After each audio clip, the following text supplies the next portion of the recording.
Price எல்லாம் இயேசுவின் நாமத்தினாலே அன்பின் வாழ்த்துக்கள். கர்த்தர் நியாயம் செய்கிறவர் என்ற தலைப்பில் நம்ம தியானித்துக் கொண்டிருக்கிறோம்.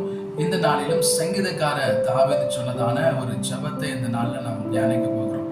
சங்கீதங்களின் புஸ்தகம் 7ஆம் அதிகாரம் 8ஆம் வசனம் சொல்கிறது, கர்த்தர் ஜனங்களுக்கு நியாயம் செய்வார்.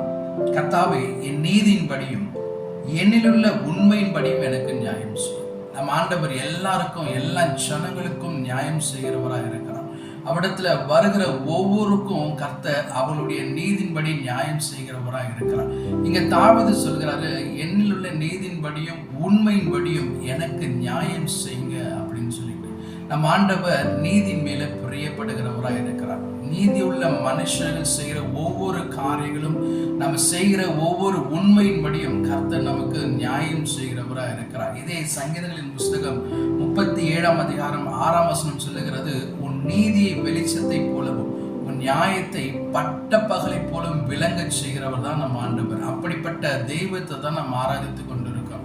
அவர் நம்ம எந்த அளவுக்கு தேவனிடத்துல உண்மையாய் உத்தமமாய் இருக்கிறோமோ அதை பார்த்து அதில் உள்ள உண்மையின்படி கர்த்தர் நமக்கு நீதியும் நியாயம் செய்கிறவராய் இருக்கிறார். இதிலே 28ஆம் வசனம் சொல்லுகிறது, கர்த்தர் நியாயத்தை விரும்புகிறவர், அவர் தமது பரிசுத்தவான்களை கைவிடுவதில்லை. நம் ஆண்டவர் நியாயத்தை விரும்புகிறாராம். அவரை அண்டிக் கொள்கிற அவருடைய பரிசுத்தவான்களை ஒருபோதும் கர்த்தர் கைவிடுகிறது. இந்த உலகத்துல எந்த சூழ்நிலை மத்தியிலும் மனுஷங்கள் கைவிட்டாலும் கர்த்தர் சொல்கிறாரு, நம்முடைய நீதியின்படியும் உண்மையின்படியும் அவரை சார்ந்திருக்கிற அவருடைய பரிசுத்தவான்களுடைய வாழ்க்கையில ஒருபோதும் கர்த்தர் கைவிடுவதில்லை என்று சொன்னார். அவர்கள் என்றைக்கும் காக்கப்படுவார். முதலாவது அவர்கள் கைவிடப்படுவதில்லை என்று சொல்றாரு. இரண்டாவது, அவர்கள் எந்த சூழ்நிலும், எப்படிப்பட்ட நெருக்கத்திலும், எப்படிப்பட்ட வியாதியிலும், பிரச்சனையிலும், கண்ணீரிலும், போராட்டத்திலும் இருந்தாலும் அவர்கள் காக்கப்படுவார்கள் என்று இங்கே வேதம் சொல்கிறது. இது கேட்டுக்கொண்டிருக்கிற தேவ ஜனமே, நம்முடைய வாழ்க்கையும் கர்த்தர் அறிந்திருக்கிறார். நம்முடைய பிரிய வேதம் சொல்லுகிறது, நீதியும் நியாயம் செய்கிற ஜனங்கள் மத்தியில அவர் பிரியமாய் இருக்கிறார்.